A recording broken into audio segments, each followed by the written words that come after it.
মানুষের সাথে জড়িত পাপ খুব কঠিন, খুবই কঠিন। পৃথিবীর মানুষ 6টা জিনিসের জিম্মেদারি নাও। জান্নাতে নিয়ে যাব, কিভাবে নিয়ে যেতে হবে আমি দেখব। 1, উসদুকে হাদ্দাস, তুমি কথা বলো, সত্য কথা বলো। 2, অফে যাও তুম, মানুষের সাথে ওয়াদা করলে পূর্ণ করো। 3, অদ্বৈ যাও উতুমেন্তুম, মসজিদের টাকা যদি থাকে, মাদ্রাসার টাকা যদি থাকে, হেডমাস্টার সাহেব ছাত্রদের যদি ফর্ম ফিলআপের টাকা থাকে সময়ে দিয়ে দাও। 4, জেনায় লিপ্ত হয় না। 5, হাত ব্যবহার করো না, ক্ষমতা দেখায় না। 5, চক্ষু নিচু রাখো, মুখ বন্ধ রাখো। আমি জান্নাতে নিয়ে যাব। কিভাবে নিয়ে যাব সেটা আমার ব্যাপার। আবার বলছেন পৃথিবীর মানুষ শোনো, আনা জাইমুন বে বাইতিন ফিল জান্নাহ লেমান তারাকাল মেরাহা ওয়াইনকানা মহিকান। কে যদি তর্ক ছেড়ে দেয়, তর্ক, আমি মুহাম্মদ সাল্লাল্লাহু আলাইহি সাল্লাম জান্নাতে একটা ঘর নিয়ে দেব। তর্ক, আব্দুর রাজ্জাক সাহেব এটা বলেছেন, আরে না এটা বলেছেন, আরে না এটা বলেছেন। আসসালামু আলাইকুম, আপনার সাথে আমি তর্ক করতে রাজি নই, আমি গেলাম। আল্লাহ নবী বলছেন একে আমি একটা জান্নাতে ঘর নিয়ে দিব, আমি অনুবাদক। 2, অবে বাইতিন ফি ওয়াসতিল জান্নাত লিমান তারাকাল কিযবা ওয়াইন কানা মাযে। কেউ যদি মিথ্যা কথা বলা ছেড়ে দেয়, আর কোনোদিন মিথ্যা বলবো না, মজাক করে হলেও মিথ্যা বলবো না, আমি মুহাম্মদ সাল্লাল্লাহু আলাইহি সাল্লাম তাকে জান্নাতের মাঝামাঝিতে একটা ঘর নিয়ে দিব। তারপরে বলছেন পৃথিবীর মানুষ শুনে রেখো, লেমান হাসানা খলকাহু, যে তার চাল চলন চরিত্রকে ভালো করলো, আমি মুহাম্মদ সাল্লাল্লাহু আলাইহি সাল্লাম তাকে জান্নাতুল ফেরদাউস নিয়ে দিব। চাল চলন চরিত্র ভালো করা খুব কঠিন, চাল চলন আচরণ ভালো করা খুব কঠিন। সবাই যার কথা বলে ছেলেটা খুবই ভদ্র, ছেলেটা খুবই নম্র, কোনো সময় কর্কশ ভাষায় কথা বলে না, ক্ষতি হলেও ধৈর্যের পরিচয় দেয়, এ হলো ভালো, এ হলো ভদ্র। বারবার একটা কথা ধাক্কা খাচ্ছে মাথায়, এটা একটু বলি তারপরে আমি আগাচ্ছি। বারবার কথাটা ধাক্কা খাচ্ছে। যেমন আমরা এভাবে বসে আছি, এরকম আল্লাহর নবীর সামনে বেশ কিছু সাহাবী ছিলেন। তখন আল্লাহ রাসূল বলছেন, সঙ্গী সাথী ইস্তাহিউ মিনাল্লাহি হাক্কাল হায়া, সঙ্গী সাথী তোমরা আল্লাহকে একটু সত্য সত্যই লজ্জা করো তো। সঙ্গী সাথী তোমরা আল্লাহকে একটু সত্য সত্যই লজ্জা করো তো। তো সাহাবীগণ বলছেন, নাহনু নাস্তাই হাক্কাল হায়া, আল্লাহ নবী আমরা তো আল্লাহকে সত্য সত্যই লজ্জা করি, আমরা তো আল্লাহকে সত্য সত্যই লজ্জা করি। আরে না না না, তোমরা যেটা বলছো আমি সেটা বলিনি। সত্য সত্যই লজ্জা হচ্ছে মাইয়াহফাজির রাসা ওয়া মা হাওয়া, যে তার মাথাকে হেফাজত করে সে হলো সত্য সত্যই লজ্জা করে, যে তার পেটকে হেফাজত করে সেই সত্য সত্যই লজ্জা করে, যে মরণকে স্মরণ করতে পারে সেই সত্য সত্যই লজ্জা করে। 3টে কথা বললেন। মাথাকে হেফাজত করে মানে এটা আবার কোন কথা? মাথাকে হেফাজত করে মানে চোখকে কন্ট্রোলে রাখে, মাথাকে হেফাজত করে মানে কানকে কন্ট্রোলে রাখে, মাথাকে হেফাজত করে মানে জিহ্বাকে কন্ট্রোলে রাখে। আইনানে তাজনিনে জেনা হমান নাজর, 2 চোখের জেনা হচ্ছে চোখ দিয়ে দেখা। অলোজনানে জেনা হল ইস্তেমা, 2 কানের জেনা হচ্ছে কান দিয়ে শোনা। অলিয়াদ জেনা হাল বাদশ, হাতের জেনা হচ্ছে হাত দিয়ে ধরা। আর রিজল জেনা হাল মাসি, পায়ের জেনা হচ্ছে পা দিয়ে চলা। জেনাল কালব তাতমানা তাস্তাহি, অন্তরের জেনা হচ্ছে পরিকল্পনা করা। জেনাল নুতক, জিহ্বার জেনা হচ্ছে কথা বলা। এগুলো সব জেনার মাধ্যম। যে তার কানকে হেফাজত করে এইসব গান কানে শোনে না, যে তার চক্ষুকে হেফাজত করে এইসব অশ্লীল ছবি দেখে না, যে তার মুখকে কন্ট্রোল করে মানুষের বদনাম করে না, সেই সত্য সত্যই আল্লাহকে লজ্জা করে। সত্য সত্যই আল্লাহকে লজ্জা করা, তার মানে মুখে আর কোনোদিন এরকম কথা হবে না।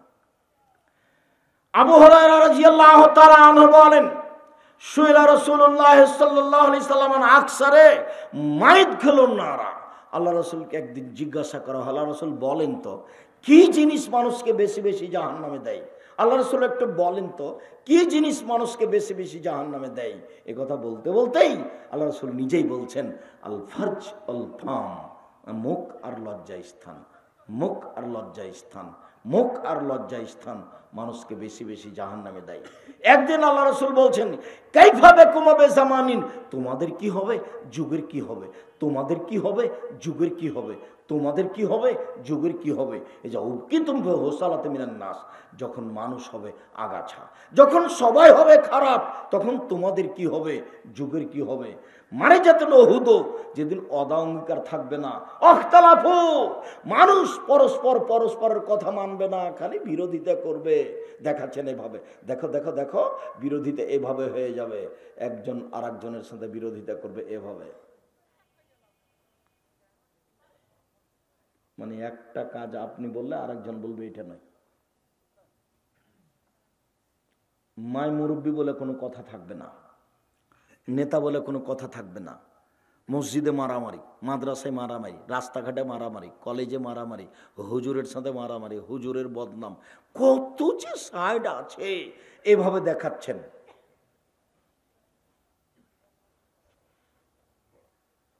মতবিরোধ মারামারি এভাবে বেড়ে যাবে, তখন তোমাদের কি হবে, যুগের কি হবে, তখন তোমাদের কি হবে, যুগের কি হবে। বলেন কি হবে, বলেন কি করতে হবে। এবার উত্তর, আপনি বলেন কি করতে হবে। তখন বলছেন, এবার শোনো উত্তর। এক, আলজিম লিসানাক, মুখখান বন্ধ রাখো। হলো, কি করতে হবে বলেন তো, কি করতে বললেন, মুখখান বন্ধ রাখো। দুই, আলজেম বায়তাক, বাড়িতে থাকো। তখন সাহাবী বলছেন, আল্লাহ নবী ঠিক আছে বাড়িতে থাকলাম, শত্রুপক্ষ যদি বাড়িতে এসে মেরে যায় তাহলে কি হবে?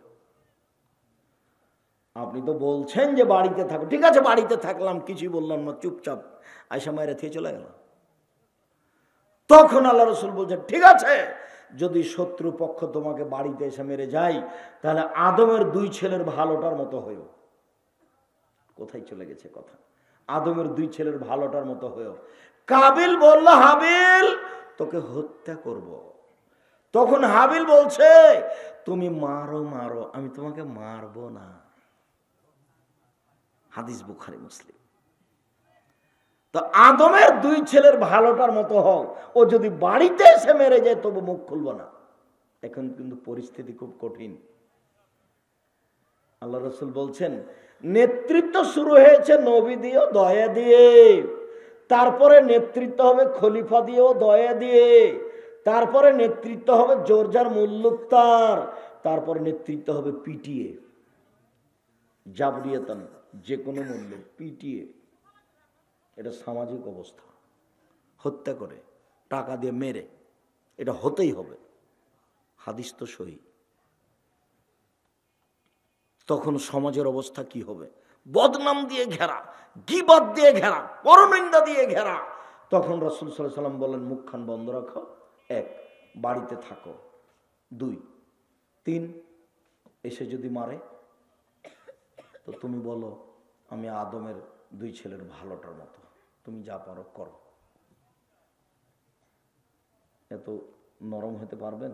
বংশ আছে যে, ক্ষমতা আছে যে, হওয়া দরকার, পরকালের দরকার, দুনিয়ার দরকার নাই। এবার চলেন সংক্ষিপ্ত আলোচনায়। উপস্থিত বৈঠকের মুসলিম বোন, আপনাকে আমি কথাটা শেষ করতে পারিনি। রাসূল সাল্লাল্লাহু আলাইহি সাল্লামকে যখন মহিলারা জিজ্ঞাসা করলো, আল্লাহর নবী মহিলারা জাহান্নামে বেশি কেন যাবে, তখন আল্লাহ রাসূল দুইটা কথা বললেন। প্রথমে, এক, মহিলারা বদনাম গীবত করে। দুই, মহিলারা স্বামীকে মানে না। তিন বাক্য তিনি বললেন এভাবে, মারাই তুমি নাকেসে তাকলিন দিনিন আজহাবেল রুবিরাজুলিল হাজমিনে হেদাকুন্না, ও নারী জাতি, আমি তোমাদের চেয়ে কাউকে দেখিনি যে বুদ্ধিমানের বুদ্ধিকে নষ্ট করতে পারে। তোমরাই এমন জাতি যে বুদ্ধিমানের বুদ্ধিকে নষ্ট করতে পারো, তোমরাই এমন জাতি যে বুদ্ধিমানের বুদ্ধিকে নষ্ট করতে পারো, তোমাদের মতো কেউ পারে না। রাসূল সাল্লাল্লাহু আলাইহি ওয়াসাল্লাম বলছেন, মা তারাকতু বাদি ফিতনাতান নাযারুল রিজালি মিনান নিসায়ে, আমার জীবনে আমি ছাড়িনি কোনো বস্তু যেটা পুরুষের জন্য বেশি বিপজ্জনক হতে পারে নারীদের চেয়ে। আমার জীবনে আমি ছাড়িনি কোনো বস্তু যেটা পুরুষের জন্য বেশি বিপজ্জনক হতে পারে নারীদের চেয়ে। রাসূল সাল্লাল্লাহু আলাইহি সাল্লাম বলেন, পৃথিবীর মানুষ ফাত্তাকু দুনিয়া ওয়াত্তাকু নিসা, তোমরা পৃথিবী থেকে বেঁচে থাকো, মহিলা থেকে বেঁচে থাকো। পৃথিবীর মানুষ, তোমরা পৃথিবী থেকে বেঁচে থাকো, মহিলা থেকে বেঁচে থাকো। রাসূল সাল্লাল্লাহু আলাইহি সাল্লাম বললেন, ইয়াকুমুদ দুখুল আলান নিসায়ে, তোমরা মহিলাদের কাছে যায়ও না, তোমরা মহিলাদের কাছে যায়ও না, বিপদে পড়ে যাবা। তখন একজন সাহাবী বলছেন, আলহাম, তাহলে দেবর কি করবে? বাড়িতে যে ভাবি আছে, মহিলাদের কাছে যাবে কিভাবে? তখন আল্লাহ রাসূল বলছেন, আলহামুল মউত, দেবরকে ভয় করতে হবে মরণের মতো, দেবরকে ভয় করতে হবে মরণের মতো। আপনি আমার দিনী বোন, আপনাকে আমি নিন্দা করছি না, আজকে আপনি আপনার দেবরের মোটরসাইকেলে এসেছেন, তাই না? আর দেবরের সাথে এসেছেন ময়াতে, ভ্যানে, খুব চাপাচাপি হয়ে। আপনি এটা কেন বুঝতে পারছেন? এটা ঈমান কম, সেই জন্য। ঈমান যত বেশি হবে পাপ তত কম হবে, ঈমান যত কম হবে পাপ তত বেশি হবে। তাহাজ্জুদ পড়লেও হবে, হজ করলেও হবে, বোরখা পরলেও হবে, তাহাজ্জুদ পড়লেও হবে, হজ করলেও হবে, বোরখা পরলেও হবে। ঈমান যত বেশি হবে পাপ তত কম হবে, ঈমান যত কম হবে পাপ তত বেশি হবে। বাস্তব আপনাকে দেখাই, একজন মহিলা 5 ওয়াক্ত সালাত আদায় করে, বোরখা পরে, তাহাজ্জুদ পড়ে, তো ও বুঝতে পারেনি যে তার দেবর এই ঘরে আছে, ওই একই বাড়িতে বসবাস করে, তো কি কাজে ওই ঘরে ঢুকে গেছে। তো ইন্না লিল্লাহি ওয়া ইন্না ইলাইহি, ছি ছি ছি ছি ছি ছি, এই ঘরে আমার দেবর ছিল, আমি তো খেয়াল করিনি। ইন্না লিল্লাহি ওয়া ইন্না ইলাইহি, এই ঘরে তো আমার দেবর ছিল, আমি তো খেয়াল করিনি, আমাকে মনে হয় দেখে নিয়েছে, আমার মাথার মনে চুল মনে হয় দেখে নিয়েছে। নাউজুবিল্লাহি মিন যালিক, নাউজুবিল্লাহি মিন যালিক, নাউজুবিল্লাহি মিন যালিক। আচ্ছা, এরকম করছে কেন? এটা তার ঈমান। আরেকজন মহিলা 5 ওয়াক্ত সালাত আদায় করে, হজও করেছে, তাহাজ্জুদও পড়ে, বোরখাও পড়ে, তো বাড়িতে খুঁজতে খুঁজতে কি যেন খুঁজছিল, তো এক ঘরে যে দেখছে তার দেবর বসে আছে। আরে খালেদ, তুই এখানে বসে আছিস, তোকেই তো খুঁজছি। ওও তাহাজ্জুদ পড়ে, ওও হজ করেছে, ওও প্রতি বছর টাকা আছে, উমরা করে, বোরখা পরে আছে। বলেন তো এটা এমন হলো কেন? ঈমানের কম বয়স। আপনার কথা বলি, আপনি দাড়ি চাঁচেন, 5 ওয়াক্ত সালাত আদায় করেন, ঘটনা কেমন হয়ে গেল না? আপনি 5 ওয়াক্ত সালাত আদায় করেন, প্যান্টটা টাকনোর নিচে আছে, ঘটনা কেমন হয়ে গেল না? আপনি 5 ওয়াক্ত সালাত আদায় করেন, দাড়িও বড় আছে, প্যান্টটা টাকনোর উপরে আছে, সব কিছু আছে, কিন্তু বড় মাছগুলি উপরে সাজিয়ে রেখেছেন, কেমন হয়ে গেল না? কারণ ঈমান কাজ করে না। সবকে একই রকম করে উলট পালট করে রাখো, দাম কম হোক আর বেশি হোক, যা হবে আলহামদুলিল্লাহ, যা হবে আলহামদুলিল্লাহ। ফাঁকি দিয়ে, প্রতারণা দিয়ে কোনো কাজ করতে রাজি নই। আমি ফাঁকিতে পড়ি, অন্য যেন না হয়। আমি একদিন বক্তব্য দিচ্ছিলাম যে ছিঁড়ে টাকা আগে দেওয়া যাবে না, তাহলে ঈমান কম হবে, ভালোটা আগে দিতে হবে। তখন বৈঠকে ছিলেন একজন বড় মৌলানা রেজাউল্লাহ। তখন সভা শেষে বলছে, আব্দুর রাজ্জাক, তুমি যেটা বলেছো সেটাই ঠিক, আমি বুঝতে পারিনি, আমিও জীবনে মানুষকে টাকা দেওয়ার সময় ছিঁড়েটাই আগে দিয়েছি। একটু পরে ভালোটা দেওয়া লেগেছে, একটু পরে নতুনটাও দেওয়া লেগেছে। যখন নতুনটা দিয়েছি তখন তার মান কিছু বেশি পাইনি, কিন্তু পরে দেওয়া লেগেছে। উচিত ছিল নতুনটা থেকে দেওয়া, তাহলে আমার ঈমানের পরিচয় আসতো। অল্প দিন বাঁচতে এসে ঈমানের ক্ষতিতে পড়ে পরকাল হারায়েন না। উপস্থিত বৈঠকের দিনই মুসলিম বোন, শুনে রাখুন, রাসূল সাল্লাল্লাহু আলাইহি ওয়াসাল্লাম বলছেন, লা ইয়াখলু রাজুলুন বিইমরাতিন ইল্লা কানা সালিসু শায়তান। কোন জায়গাতে মহিলার সাথে নির্জনে একত্রিত হবেন না, হলে তৃতীয় জন হবে শয়তান। খুব সাবধান। রাসূল সাল্লাল্লাহু আলাইহি ওয়াসাল্লাম বলছেন, ইন্নাল মারাতা তুকবিলু ফি সূরাতি শায়তান ওয়া তুদবিরু ফি সূরাতি শায়তান। নিশ্চয় মহিলারা শয়তানের বেশ ধরে আসে, শয়তানের বেশ ধরে যায়।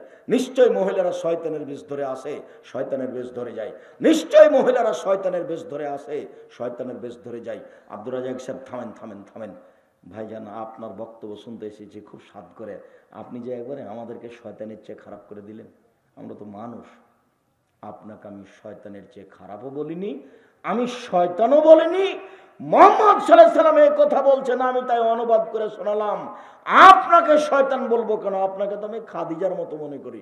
দেখবেন আপনি 1 মিনিট, আপনাকে আমি খাদিজার মতো মনে করি। আপনি 1 মিনিট দেখবেন, দেখেন 1 মিনিট দেখেন, উপস্থিত বৈঠকের মুসলিম বোন দেখেন। এক কথা বলছো কেন? তোমার জন্য তো বলছি। শীতের দিন পাঞ্জার পাঞ্জার চুল নিয়ে তুমি বসে আছো ভাবে, মাথার চুল না ঢেকে মানুষকে দেখিয়ে কি পেয়েছো? তোমার মা নাই নাকি? তোমার এটা কি সৎমা? তোমার এটা সৎমা নাকি তোমার পাশে যেটা বসে আছে?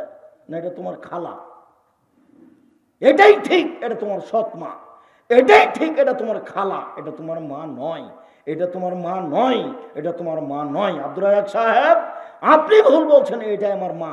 শোনো, আগে তোমার কথা প্রমাণ করি। যদি প্রমাণ করতে না পারি যে এটা তোমার মা নয়, আমি বক্তব্য দিব না। চলো দেখি, আগে প্রমাণ করে নি যে এটা তোমার মা নয়, তারপরে কোন কথা। এক খেলে চেয়ে থাকেন সম্মানিত দিনী ভাই বোন, এক খেলে চেয়ে থাকেন। এখন প্রমাণ করছি এটাই মেয়েটার মা নয়। কথা বুঝতে পারেননি? এই ছেলে তোমাকে বলছে এটা তোমার মা নয়। তোমার প্যান্টটা টাকানোর নিচে আছে, তোমার বয়স 8 বছর, তোমার প্যান্টটা তোমার মা দেখে না? আব্দুর রাজ্জাক সাহেব, এটা আমার মা নয় তো, এটা আমার খালা।